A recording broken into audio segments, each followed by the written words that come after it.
One of the things that's really struck me about intellectual life is how often we get the questions wrong. And we often get them backwards, not just wrong, but actually backwards. So as a clinical psychologist, I've often treated people with anxiety, and people wonder, practically, individually, clinically, why are people anxious? And I think, that's a completely ridiculous question. The reasons for anxiety are starkly self-evident. What I wonder is, why aren't people terrified out of their skulls so badly every second of their life that they can't even move? Yeah, and you all laugh because you understand that. It's like anxiety, that's no mystery. It's like brief spells of calm, that's a mystery. Okay, and a client will come to me and say, well, I'm procrastinating. Why do I procrastinate? It's like, no, that's a stupid question. It's easy just to sit there and do nothing. What's the mystery is why you ever get up and do anything difficult at all.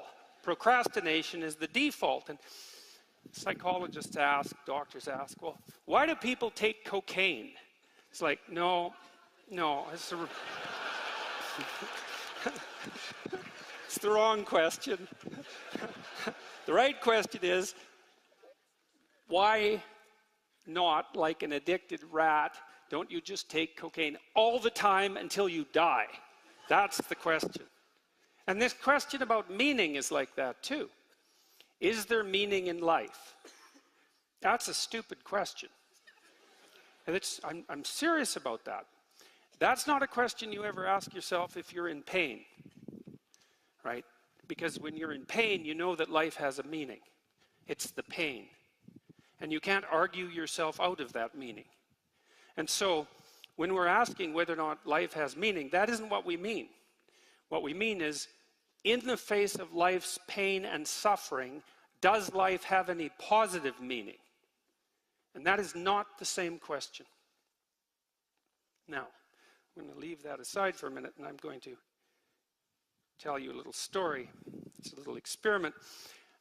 I remember in 1989, when the Berlin Wall fell down, there was a great celebration in Berlin, and the Berlin Philharmonic Orchestra played a part in it, and they came out to a section of the wall that had been knocked down, where there was a huge crowd, and played Beethoven's Ninth. And I remember watching that, the great third movement, the triumphant third movement. And it was so wonderful to see everyone there and hear this orchestra playing those unbelievably remarkable notes in triumph that this horror show had finally come to a halt. You can imagine someone critically minded and rational at an event like that, standing behind you as you're listening to the great strains of that symphony manifest themselves, tap you on the shoulder and say, well, you know, that symphony is going to end. What makes you think it has any meaning at all? It's like, well, how do you respond to something like that? You say, you should reconsider the way you're looking at the world there, buddy. Because that's just not the right answer. It's just not the right question. It's like, the symphony has no meaning because it ends. Well, you're not paying attention to what's going on, if that's the way you think. Or maybe you're thinking too much. Yes, you're thinking too much and not paying enough attention.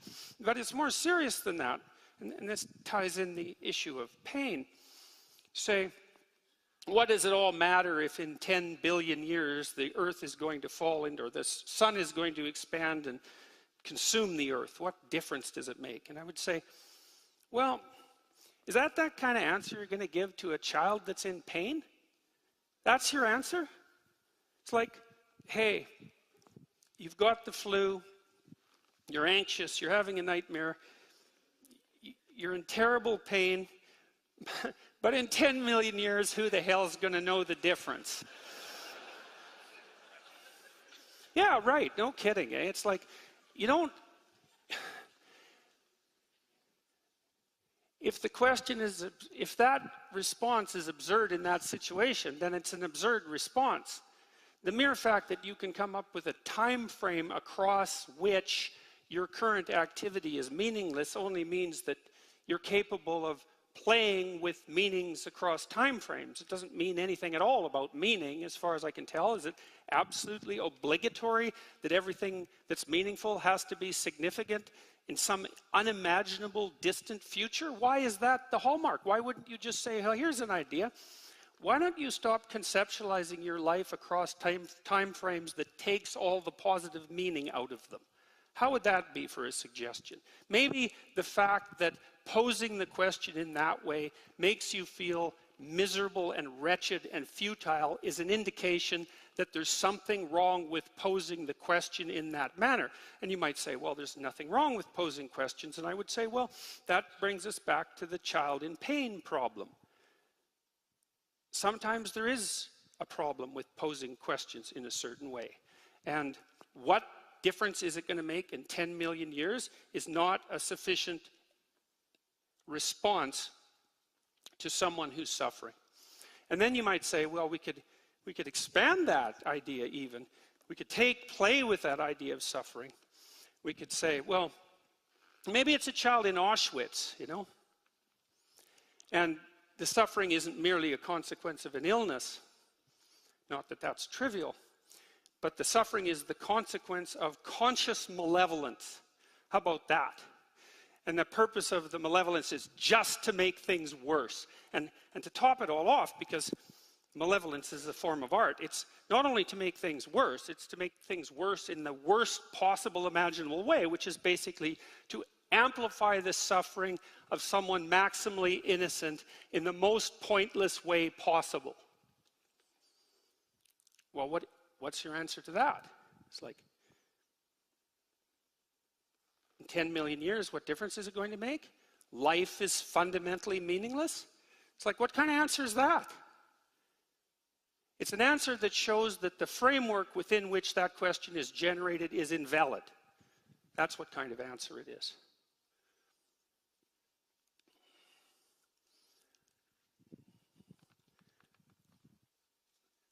I realized a while back that I had gone through a process when I was in my 20s that was akin to something Descartes did. I'm not trying to compare myself to Descartes. But he was trying to look for something that he couldn't doubt. And the consequence of his search was, I think, therefore I am. Which I don't think is exactly a good translation of what Descartes meant. I think he meant something more like, I can't dispute the reality of my own consciousness. Something like that. And that's good. That isn't where I got to in my contemplations. I was looking for something that I regarded as incontrovertible.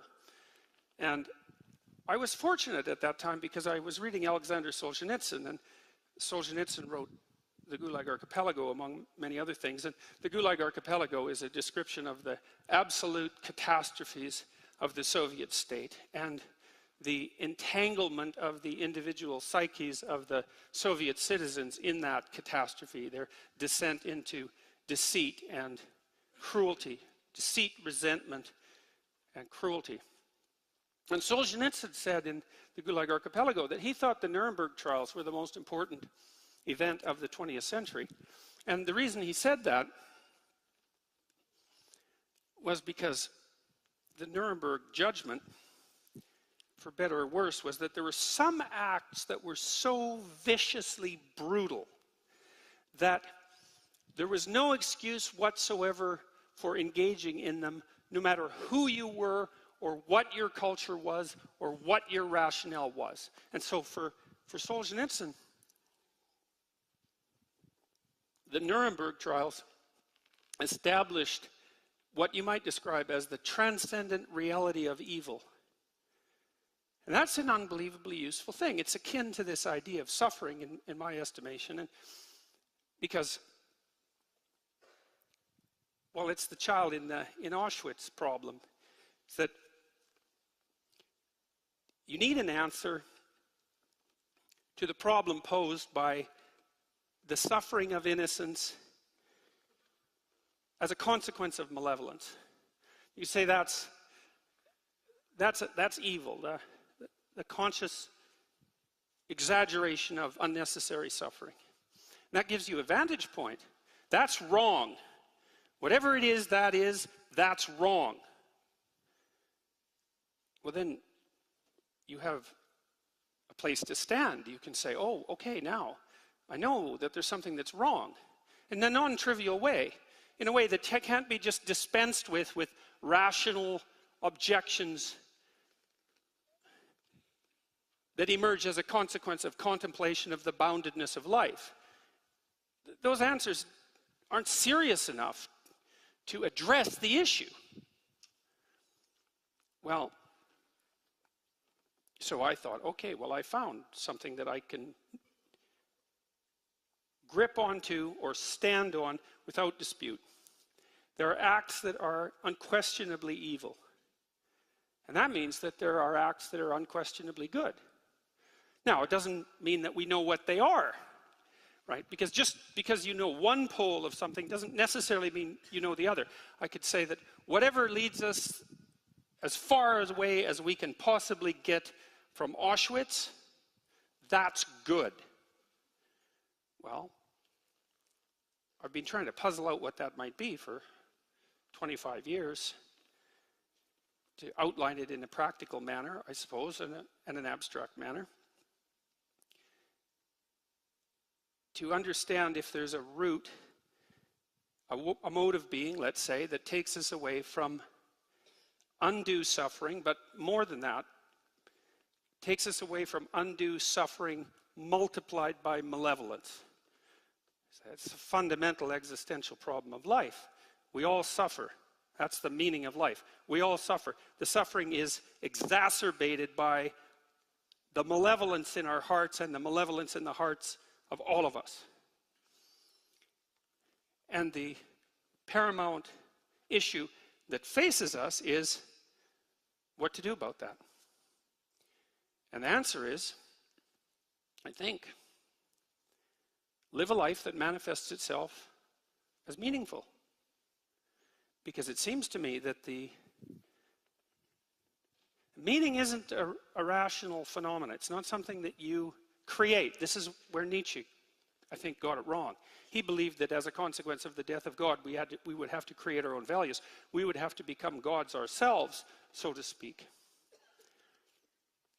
But I don't think that Nietzsche was right, because I don't think that we can create our own values. I think that we have to discover them. And I think that what we discover are eternal values. And I think that the eternal values that are discoverable are precisely the values that lead us away from the pathway to perdition that was characterized by places such as Auschwitz. And I also think that we all know this. Now, it's not that we can't question it, because we can question it.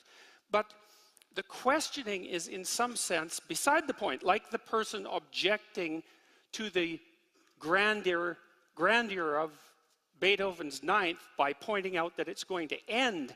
The questioning is beside the point. It's missing the point.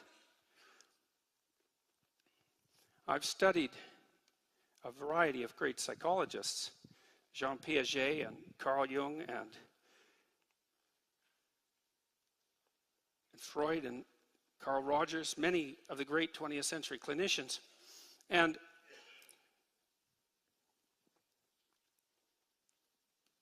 my sense is that, along with the biologists and the evolutionary psychologists, that we're starting to map out the pathway that might be the opposite of the catastrophic mode of being that leads us into pits of hell like Auschwitz. And that there's something genuinely real about it. Like, seriously real. Metaphorically real and literally real, both at the same time. That the instinct to meaning that you experience, for example, when you listen to something great, that experience of meaning that overcomes you, isn't some epiphenomena.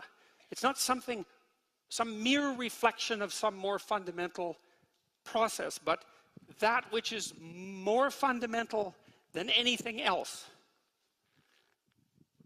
Say, well, you can't deny that pain is real and suffering is real, and you can't deny that suffering induced by malevolence is the worst of all possible sufferings. Those are all undeniable as far as I'm concerned. Those are all meanings of life. And they're real enough so that if you encounter them, like if you encounter true malevolence, the probability that you'll walk away from it unscathed is very, very low. It will damage you psychophysiologically, and you might never recover. And that's real enough for me. Well, is the path away from that real? Is the path that transcends that real? Maybe it's more real. That's what I've come to believe, as pessimistic as I am about the nature of humanity, myself included. As real as I believe suffering and evil to be, it appears to me that the mode of being that leads you away from that enables you to bear the suffering with nobility and to be useful to others who are in pain, and to constrain the malevolence in your own heart and around you, that mode of being is more powerful than that which it is set against. And not only that, I think that we experience this. I think we experience it. We just don't notice. Maybe because we're too busy thinking, because noticing and thinking aren't the same thing. We see in our own lives when we're engaged in something deeply meaningful. Music is the best pathway to that, I think. It's the most rapid and indisputable pathway to that. Virtually everyone loves music, and music speaks of meaning. It does it directly. It shows you what life would be like if it was ordered and harmonious, and you were dancing along with it properly. It gives you an intimation of psychological integrity. But you watch your lives, day to day, week to week, month to month, you'll notice that there are times when you're so deeply engaged in what you're doing, when what you're doing is so meaningful, in the kind of meaning that announces itself, not the kind that you're creating, that life is so meaningful, you think, this is worth the suffering. And you think, well, that's meaning, right? Meaning is what makes the suffering worthwhile. Is that real? It's not something you think up, it's something that you discover. And you can watch, you could see, day to day, minute to minute, hour to hour, week to week. You can see when you're conducting yourself or being conducted in a manner that allows that meaning to reveal itself in a way that in the moment, even if you don't notice, the conditions of your life justify themselves.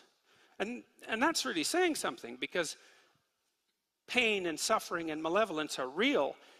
And for something to justify that, it's really something for something to justify that. But when you find that, you find it in art, you find it in literature, you find it in the relationships you have with others, if those relationships are founded on trust and truth. You find it in what you say and do, if what you say and do comes from the heart.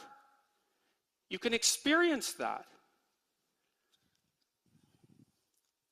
The price of experiencing it, I would say, is twofold. You have to take responsibility for being. You have to do that voluntarily, and that means that you have to take responsibility for the suffering of being and accept it and work to ameliorate it. And you have to do that voluntarily, and that's a barrier. I think very frequently that arguments like, well, what difference is it going to make 10 million years in the future, aren't hyper-rational objections to the nature of being itself, but hyper-rationalistic excuses for failing to bear the responsibility of living properly moment to moment and hour to hour.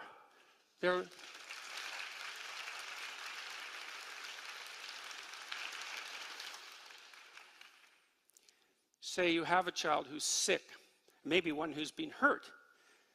You say, well, what do you say or do in the face of that? Well, you say, hey, kid, I'm here with you. I'm here beside you. It matters what's happening to you. And we're going to do everything we possibly can to get through this together. And if you're lucky, you get a hug as a consequence of that. And you think, if you don't think that's meaningful, man, there's something wrong with your soul. And answer, what the hell difference is it going to make in 10 million years? That's the devil himself speaking. Well, that's good enough. So, thank you.